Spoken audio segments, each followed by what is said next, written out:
for spending the afternoon with us. We are grateful. You can catch American Voices every weekend from 6 to 8 p.m. Eastern right here on MSNBC. The Beat with Ayman Mohyeldin in for Ari Melber starts right now. Hey, Ayman. Hey, thank you so much, Alicia. Good to see you. Welcome to The Beat, everyone. I'm Ayman Mohyeldin in for Ari Melber this evening.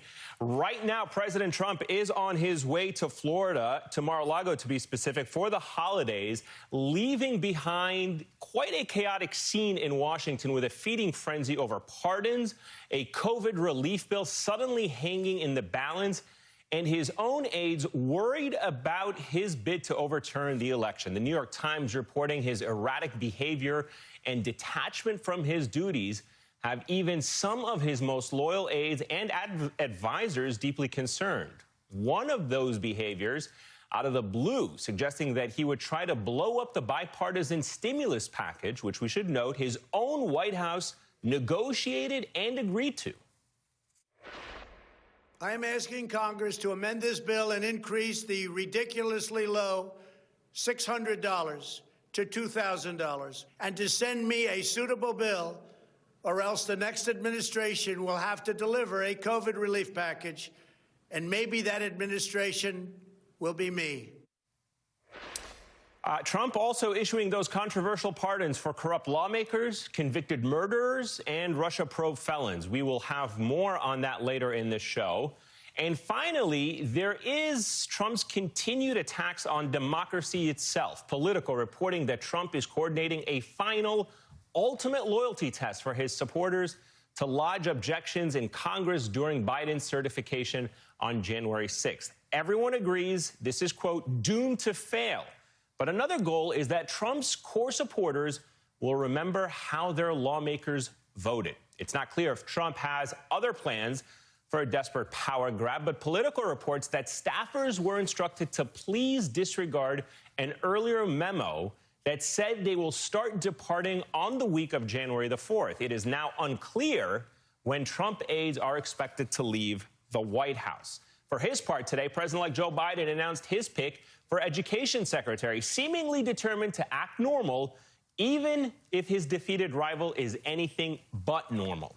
Joining me now is New York Times columnist Michelle Goldberg, Jason Johnson, professor at Morgan State University, and former federal prosecutor Joyce Vance.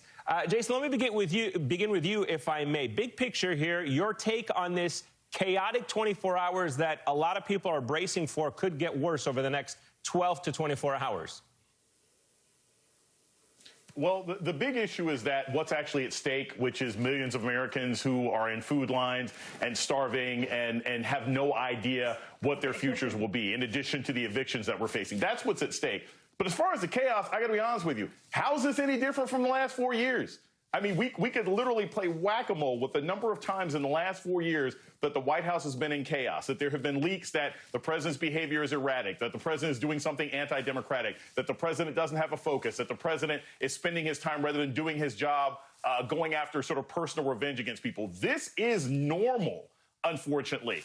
The real issue is we are now at a point where people are facing a crisis moment that we will not be able to recover from economically or demographically or sort of public health-wise, and we're hoping that maybe a decision can be made. But I'm not surprised by the chaos because it's pretty standard. Yeah, I was going to say, when you put it like that, you're absolutely right. The last 4 years have all been chaotic, but then again, we're about to see millions of people lose a lot of their financial safety nets in the coming days.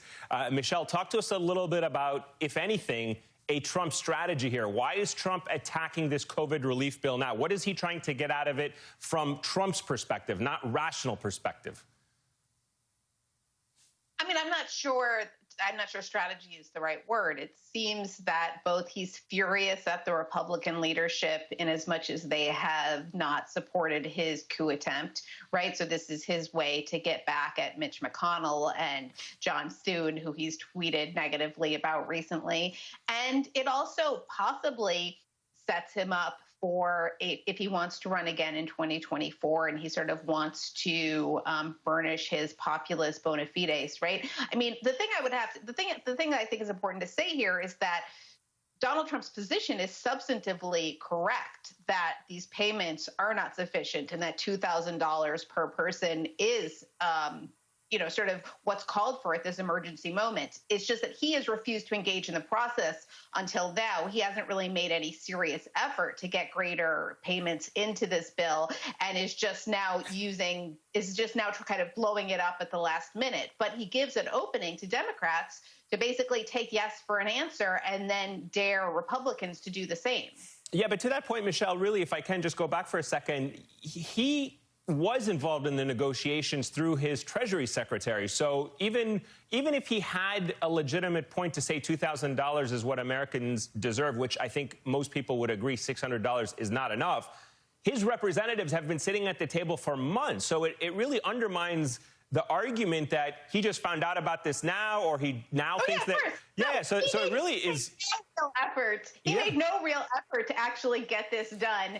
And in fact, people went forward with this bill under the impression given by his own people that they had his buy-in, right? So it's not that Donald Trump is a good actor here, but I think, very occasionally Donald Trump will stumble on the right position for the wrong reasons.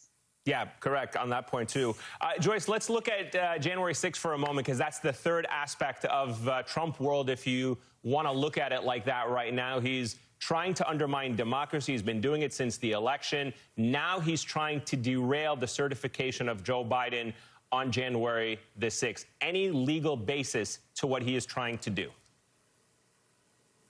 No, there really isn't. And we've seen this trajectory since the night of the election, where Trump continues to be, as Jason points out, the chaos president. His goal is to destabilize and create uncertainty. So whether that's letting federal workers go home tonight, not knowing if there will be a new budget come Monday, or whether it's trying to leave the American people with the perception that he might still find some last gasp way of winning this election, Trump is all in it for the chaos. But he won't be successful in overturning the results of this election. The American people have spoken. Trump can at worst be a nasty spoiler who creates uncertainty, who makes the smooth transfer of power into something difficult. But he's lost here. So I'm just curious, looking forward, Joyce, even in the future, is he damaging the democracy in a way that makes it harder for future presidents, for future transfers of power to go back to what we had grown accustomed to, which is respectful, peaceful transitions of power? That will depend upon us and upon the kind of politicians that we elect. And look, we're a divided country.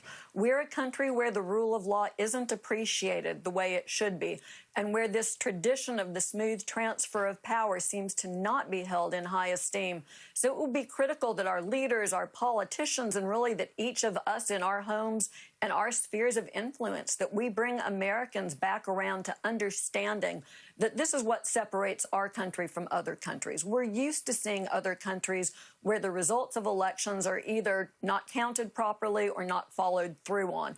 That's what sets us apart. If we lose that, we lose what makes us quintessentially American. One of the blind spots, if you will, that has been exposed, Michelle, and over the past couple of days is the issue of pardons. I don't necessarily think the founding fathers envisioned pardons being used this way. The New York Times reported that the pardons Trump announced Tuesday night suggest he is comfortable using his powers aggressively until then. But how far he will go to subvert the election results is hard to discern. From your opinion, how far do you think Donald Trump will use his powers to try and subvert the election outcome?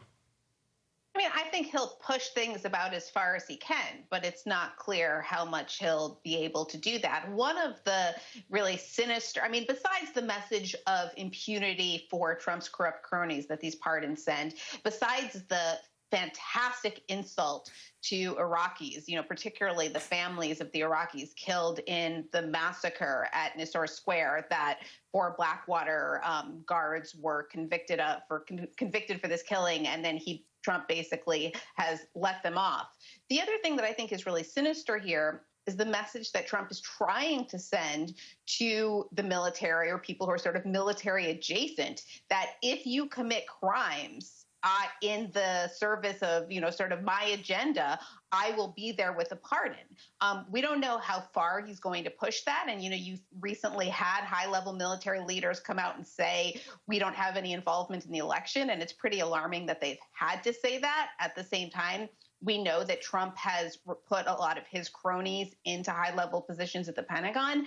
I don't think this is something to panic about, but even when you have an outside chance of these sorts of possibilities, that's a pretty big departure from where this country has been in living memory. Yeah, Jason, your thoughts on all those points? Well, look, we've already lost the peaceful transfer of power. Like, this is not a peaceful transfer of power. It has not been from the moment the president at a debate said, stand back and stand by, to a terrorist organization like the Proud Boys. We have people attacking state officials all over the country. We have death threats all over the country. We have almost 1/3, 25% to 1/3 of the opposition party refusing to accept somebody else coming in. We have no peaceful transition of power. The only issue now is, should the new administration safely get into office, what they will be able to do to tamp down the anti-democratic forces that have already started.